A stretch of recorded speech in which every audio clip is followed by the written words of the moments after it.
मां सरस्वती को नमन करता हूं।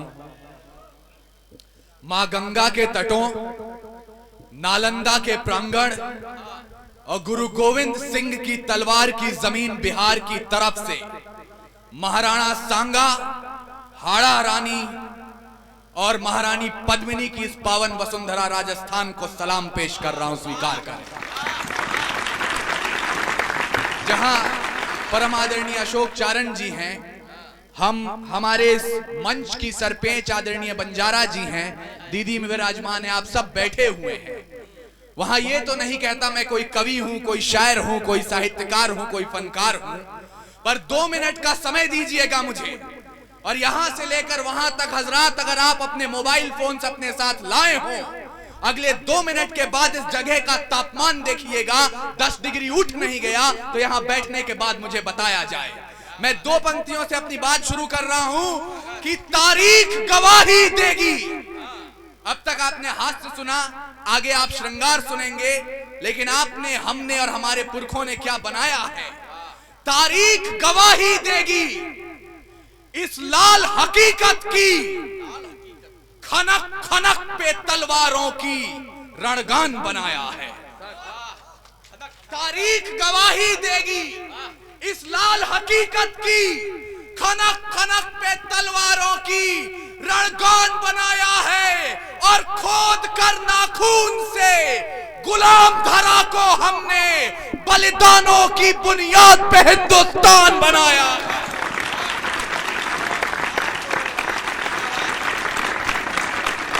खोद कर नाखून से गुलाम धरा को हमने बलिदानों की बुनियाद पे हिंदुस्तान बनाया है। आपने हमारे इष्ट का नाम लिया, हमारे खुदा, हमारे ईश्वर का नाम लिया। आप और हम क्या हैं?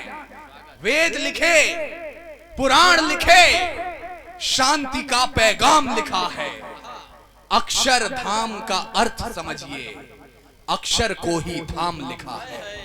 ऋषियों के जब नाम लिखे तो पहले अब्दुल कलाम लिखा है, और पत्थर भी वो तैर गया हमने जिस पर राम लिखा है।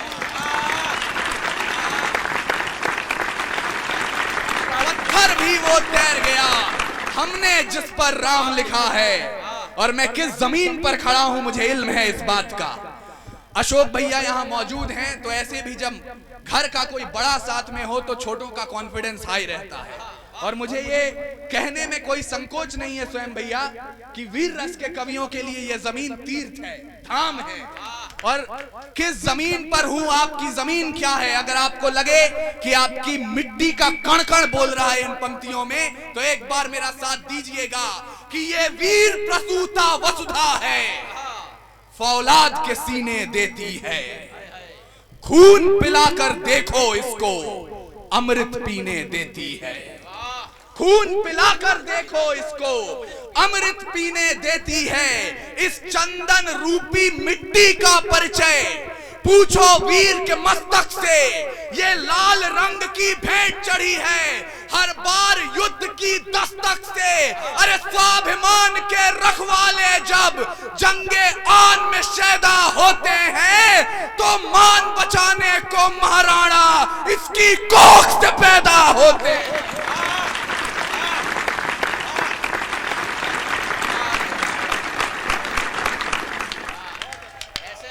भारत माता की अपूर्व जिंदाबाद भाई, बहुत बढ़िया पढ़ रहे हो, वाह कमाल है। स्वाभिमान के रखवाले जब जंगे आन में शैदा होते हैं, तो मान बचाने को महाराणा इसकी कोख से पैदा होते हैं।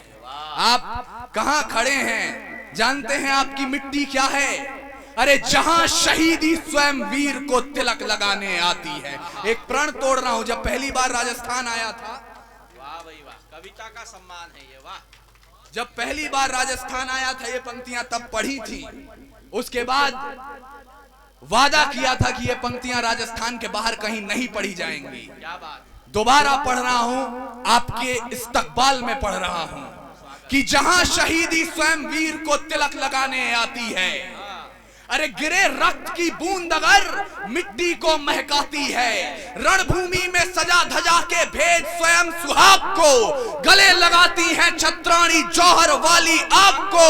भूमंडल है डोला करता, भूमंडल है डोला करता वीरों की हुक्कारों से। अरे दूध पीते बच्चे भी जहां खेलते तलवारों से, हाथ में कृपाण की धार में ही प्राण है। पाषाण सा वक्ष जहां पौरुष प्रमाण है, वीरों की है भूमि ये, समक्ष मेरे आन है। नतमस्तक हूं जिसके आगे नाम राजस्थान है, नतमस्तक हूं जिसके आगे नाम राजस्थान है। और आपने जिस तेवर को अभी तक देखा और जिस तेवर को आप देख रहे हैं, मैं दोनों बातें बहुत स्पष्ट कर देना चाहता हूं। तैयार है जो प्रेम का प्रस्ताव मेरे देश में, तो पग पग पे पौरुष पराग भी तैयार है। तैयार है जो प्रेम का प्रस्ताव मेरे देश में, तो पग पग पे पौरुष पराग भी तैयार है। और प्रीत का जो गीत दिल के शीत के विपरीत है, तो रुद्र वाले रूप का वो राग भी तैयार है। अरे गंगा के उपासक हम और सूरज के पुजारी भी, निर्मलता है नीर में, जलता भूभाग भी तैयार है। और देख सके तो देखे दुनिया हिंदुस्तान की आंखों में, पानी भी तैयार है और आग भी तैयार है। जिनके हाथ तक खामोश है, इस मंच की सबसे छोटी कलम हूं, परंतु जीवन में आज तक कभी तालियों के लिए निवेदन नहीं किया मैंने। मैं 6 पंक्तियां आपके समक्ष रख रहा हूं, अगर अपनी हथेलियां रोक सके तो रोक कर दिखाइएगा। जो परिचय भैया ने दिया उसे भूल जाइए, मैं अपना परिचय स्वयं देना चाहता हूं। क्या बात कि हास्य की भाषा नहीं लिखी है, ना ही गजल सुनाता हूं, कविता लिखनी नहीं है आती, चीखें लिखते जाता हूं। देश मेरा जल रहा है, आग लगी है सीने में, हुक्मरां सब व्यस्त दिखे हैं खून गरीब का पीने में। तो हिंदूवाद या इस्लाम का पक्ष नहीं मैं लाया हूं, घायल भारत चीख रहा है, चीख सुनाने आया हूं। घायल भारत चीख रहा है, चीख सुनाने आया हूं। और भाई, भारत सिर्फ सरहदों पर घायल नहीं होता है, जब मंदिर मस्जिद के नाम पर हथियार उठाया जाता है, या दुधमुहों को भी हवस का शिकार बनाया जाता है। सर चिंता है हमारी, जब मंदिर मस्जिद के नाम पर हथियार उठाया जाता है, या दुधमुहों को भी हवस का शिकार बनाया जाता है, जब मठों के मठाधीश भी क्रोध में आने लगते हैं, या मौलाना बारूदी पैगाम सुनाने लगते हैं। अरे मणिपुर के नक्शे पर जख्म गहरे दिखाई देते हो, खालिस्तान के नारों में अपनों के चेहरे दिखाई देते हो, पेट्रोल की कीमत चढ़ते चढ़ते छूले आसमान को, या लखीमपुर में सत्ता ने जब रौंद दिया किसान को। अरे न्यूज चैनलों ने भी जब जब राग दरबारी सीखा है, तब तब भारत जख्मी होकर मेरे जरिए चीखा है। ये काव्य धर्म है, कवि का धर्म है ये। तब तब भारत जख्मी होकर मेरे जरिए चीखा है। इसलिए भूल जाइएगा, आप भाजपा से आते हैं कि कांग्रेस से, एबीवीपी से आते हैं कि एनएसयूआई से, आप हिंदू हैं या मुसलमान हैं, राजपूत हैं या ब्राह्मण हैं, केवल भारत माँ के बेटे, भारत माँ की वीरांगनाएं यहाँ बैठी हो, तो अपने इतिहास को याद कीजिए। मैं उनको शब्द चढ़ाता हूँ, फूल नहीं है मेरे पास, मैं उनको शब्द चढ़ाता हूँ। हिंद जिनकी जान था, नाम हिंदुस्तानी जिनका मजहब हिंदुस्तान था। रक्त से रंगते थे धरती को अरियों की ललकार पर, जय हिंद का नारा सदा लिखा था जेलों की दीवार पर। और बदन पे बंधी थी बेड़ियां, दिल मगर आजाद था, और रक्त के अंतिम कतरे में भी भारत जिंदाबाद था।